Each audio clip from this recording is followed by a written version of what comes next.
Hello everyone, good morning student. आज मैं आपके सामने क्लास 10th के फिजिक्स के पहले टॉपिक के साथ आ चुकी हूँ, जो कि आपका पहला चैप्टर होगा फिजिक्स में, लाइट रिफ्लेक्शन एंड रिफ्रैक्शन। ठीक है, तो इसमें सबसे पहले आपको ये जानना होगा कि लाइट क्या होता है। तो लाइट आपका जो होता है वो एनर्जी फॉर्म में होता है, जिसे हम देख नहीं सकते। ठीक, ये हो गया आपका लाइट का डिफिनेशन। ठीक, तो लाइट आपका क्या होता है, ये एक एनर्जी फॉर्म होगा जिसे हम अपनी आंखों से देख नहीं सकते हैं। ठीक है, नेक्स्ट आपका इसमें जो पहला टॉपिक है रिफ्लेक्शन। तो रिफ्लेक्शन ये चीज़ आप समझ जाओ, वापस हो जाना। ठीक, कोई भी चीज़ ऐसी है जो एक प्लेस पे आ रही है, गिर रही है, इंसिडेंट हो रही है, इंसिडेंट होने के बाद वो अपने दोबारा जो है उसी रे में वापस लौट जा रही है, इसे हम क्या बोलते हैं, रिफ्लेक्शन ऑफ लाइट। अब लाइट के केस में ही हो रहा है तो रिफ्लेक्शन ऑफ लाइट बोलेंगे, जिस भी चीज़ के केस में होगा उसके बारे में। तो अब देखो रिफ्लेक्शन हो रहा है when A ray of light approaches a smooth polished surface and the light रे बाउंसेस बैक। देखो, जब कोई लाइट की रे आपके किसी स्मूथ पॉलिश सरफेस पे पड़ता है तो क्या होगा, उसके कुछ जो लाइट होते हैं वो बाउंस बैक फिर से लौट जाते हैं। इसी घटना को हम लोग क्या बोलते हैं, रिफ्लेक्शन ऑफ लाइट बोलते हैं। ठीक, तो अब मैंने आपको इसमें फिगर के थ्रू समझाया, मैं जूम कर दे रही हूँ। देखो, ये मैंने आपका क्या बनाया, एक मिरर बनाया है। ठीक, मिरर पे ये लाइट आपकी पड़ रही है, इंसिडेंट हो रहा है, लाइट रे इंसिडेंट होगा। इंसिडेंट होने के बाद ये आपका जो पी है, इसको हम लोग प्रिंसिपल एक्सिस बोलते हैं। इस प्रिंसिपल एक्सिस पे पड़ने के बाद ये फिर से वापस लौट जाएगा। ठीक, तो इसी को हम क्या बोलेंगे, इंसिडेंट रे का फिर से वापस हो जाना। वो जो प्रोसेस होता है वो क्या होता है, रिफ्लेक्टेड रे कहलाएगा। और पूरा जो प्रक्रिया होगी, मतलब लाइट का प्रोसेस है, तो इसलिए हम लोग क्या बोलेंगे, रिफ्लेक्शन ऑफ लाइट। अब यहाँ पे इसका भी रूल होता है। ठीक, तो लॉ ऑफ रिफ्लेक्शन में जो पहला होता है वो क्या होगा, ये इंसिडेंट रे जो है हमेशा रिफ्लेक्टेड रे के बराबर होगा।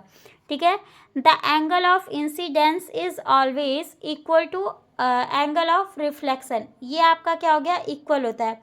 नेक्स्ट पे आप आओगे तो द इंसिडेंट। अब ये आप अगर आप देख रहे होगे, ये आपका एक मतलब कोई ऑब्जेक्ट है जिसके ऊपर सारी चीज़ें आपकी, एक तो प्रिंसिपल एक्सिस जिसे नॉर्मल बोल रहे हैं, ठीक है, वो प्रेजेंट है, इंसिडेंट रे प्रेजेंट है, रिफ्लेक्टेड, ये सारे क्या हैं, एक ही सरफेस पे प्रेजेंट है।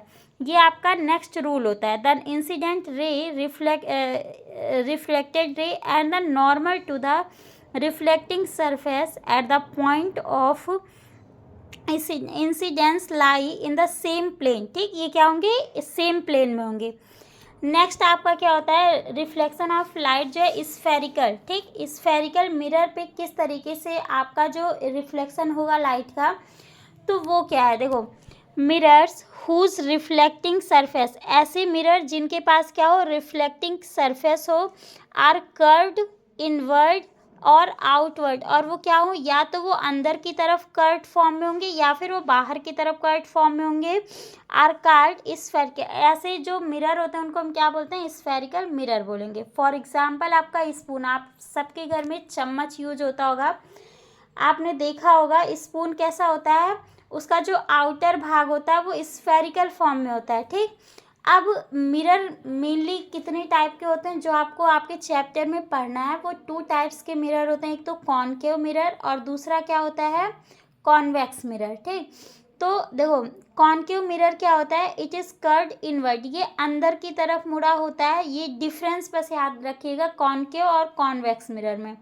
कॉनकेव हमेशा अंदर की तरफ इनवर्ट कर्व्ड होगा, और जो कॉन्वेक्स मिरर होता है वो हमेशा बाहर की तरफ होगा।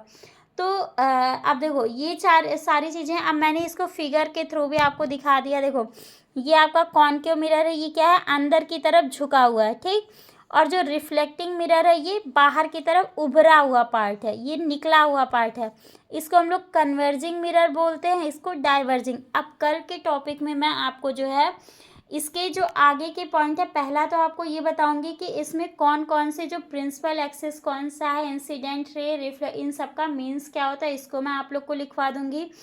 प्लस जो आपके कॉन्वेक्स मिरर हैं और कॉनकेव मिरर हैं, इसको मैं डिफाइन कर दूंगी, जिससे आप लोगों के एग्ज़ाम में कोई प्रॉब्लम ना आए। ठीक, अब जाते जाते एक ही रिक्वेस्ट है हमेशा की तरह, मेरे वीडियो को लाइक कीजिए, मेरे चैनल को सब्सक्राइब कीजिए, बेल आइकन को प्रेस करना बिल्कुल मत भूलिएगा और ज़्यादा से ज़्यादा ये वीडियो लोगों तक शेयर कीजिए ताकि ये सबके लिए हेल्पफुल हो सके।